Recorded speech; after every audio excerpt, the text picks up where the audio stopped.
여러분 안녕하십니까? 무궁화 TV를 시작하겠습니다. 오늘은 6월 6일 제 64주년을 맞이하는 현충일입니다.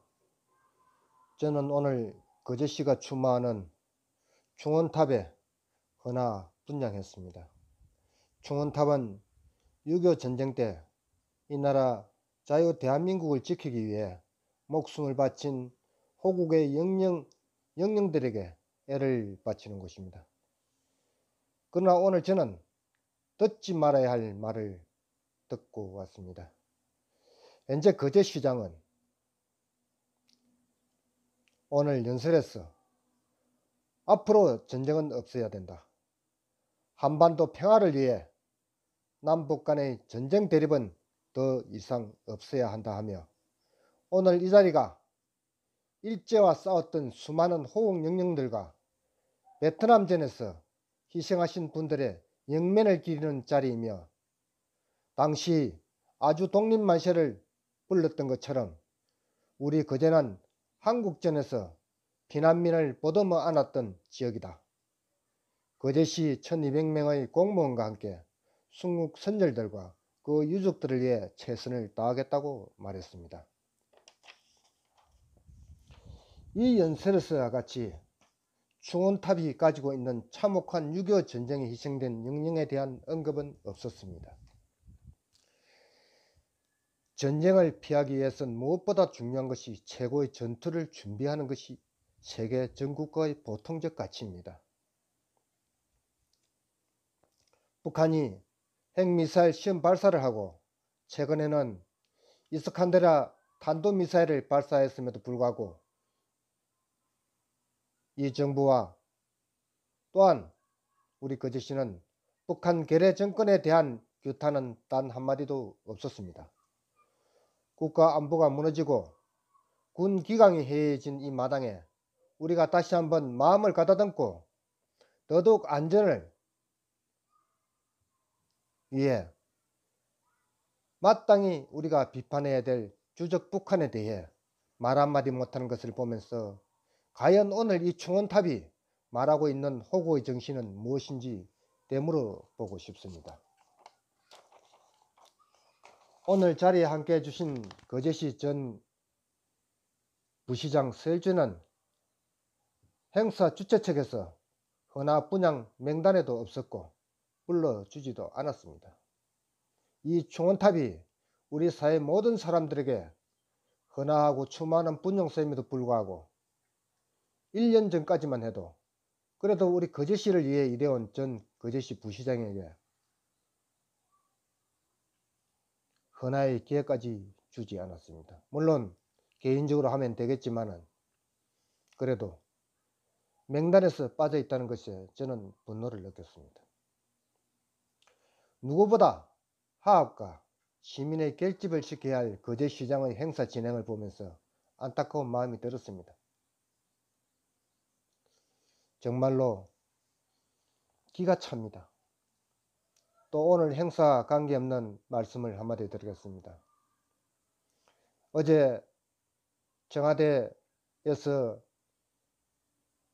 우리나라 전력 재생에너지 생산을 30%에서 35%까지 끌어올리겠다고 했습니다.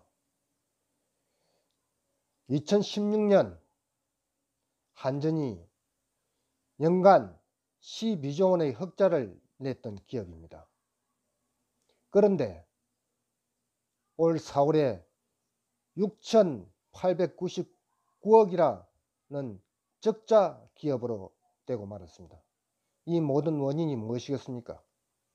태양광 사업을 하고 풍력발전소를 함으로 인해 가지고 전기 생산이 부족해졌고 많은 예산이 들어갔기 때문에 한전이 적자를 보고 있음에도 불구하고 문재인은 또다시 재생에너지 사업의 30%에서 35%를 2040년까지 하겠다고 합니다.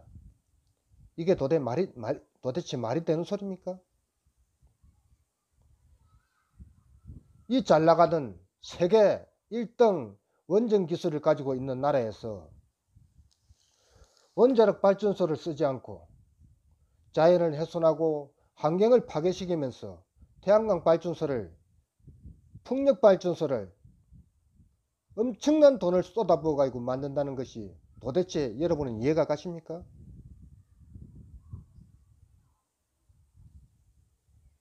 저는 도저히 상식적으로 이해가 가지 않습니다.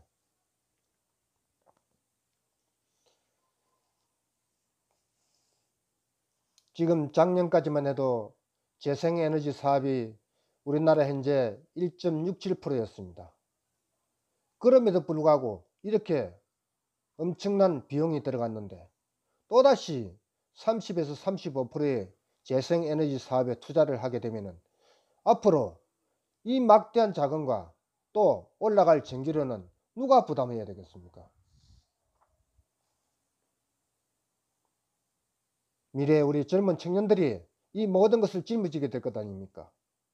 자기야 대통령 임기 마치고 나오면 그뿐이지만 이 망해진 나라를 누가 살립니까? 저는 이 뉴스를 보면서 정말 분노를 금치 못했습니다. 이런 문재인은 체코에 가서 우리나라 원전이 40년 동안 아무 탈 없이 잘 돌아가는 원전이라고, 자기가 우리나라 원전은 파괴시켜 놔놓고 거기 가서 수주하겠다고 하는 이런 이중적 잣대를 가지고 있는 사람 아닙니까? 의도적으로 나라를 망치는 것인지 아니면 모르고 무능해서 망치는 것인지 모르겠지만 이건 도대체 대한민국 대통령으로서 저는 자격이 없다고 생각합니다.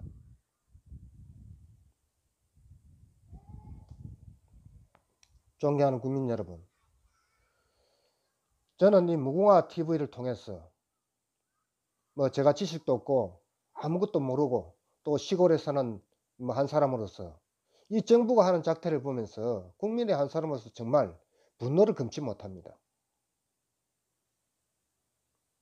지금 미국과 일본, 프랑스, 영국 등이 북한을 불법 선적을 제재하기 위해서 감시망을 펼치고 있는데 한국, 우리 군은 거기에서 빠져 있습니다. 당사자인 우리가 빠져 있는데 지금 우리 우방국들이 와서 북한 제재를 하고 있습니다. 이게 도대체 말이나 되는 소리입니까? 앞에서 말씀드린 바와 같이 각 지역에 지난 지방선거에서 민주당 출신으로 시장이 되고 도지사가 됐던 많은 사람들이 하는 작태를 보십시오. 심지어 울산에 그 노조들이 달라들어 가지고 대우조선 매각 반대를 외치는데 울산 시장이라는 작자가 머리를 깎고 데모에 동참하는 이런 작태들을 보이면서 정치를 하고 있지 않습니까? 누구보다 사회 갈등을 치유시키고 모든 사람들에게 합의 문턱을 열어줘야 할 우리 나라의 지도자들이 이런 작태를 벌이고 있는데 이게 도대체 정치라고 하는 것인지 묻고 싶습니다.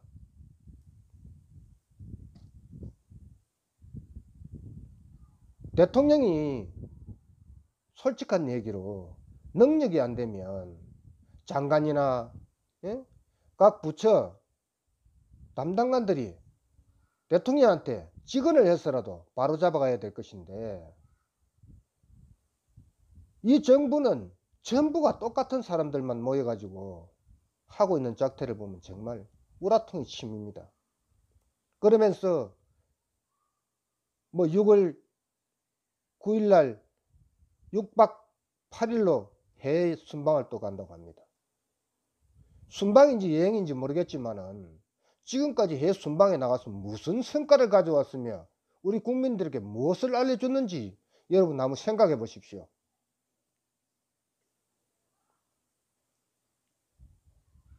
지금 우리 거제시는 또나 다른 지역에 가보시면 아시겠지만은 전 상가들이 문을 닫고 있습니다.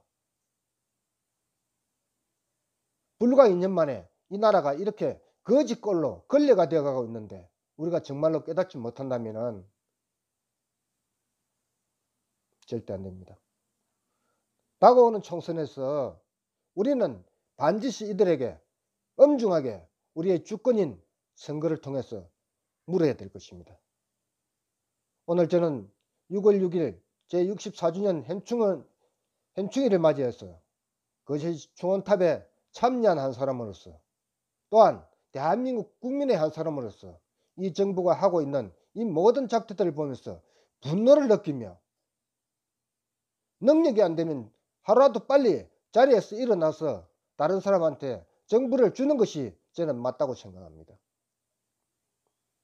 이는 국가의 불행이요, 개인에게도 불행입니다. 제가 너무 흥분해서 고함을 질렀습니다. 죄송합니다.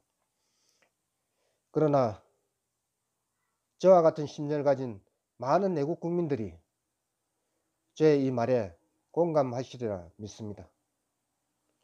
오늘 방송을 마치겠습니다. 감사합니다.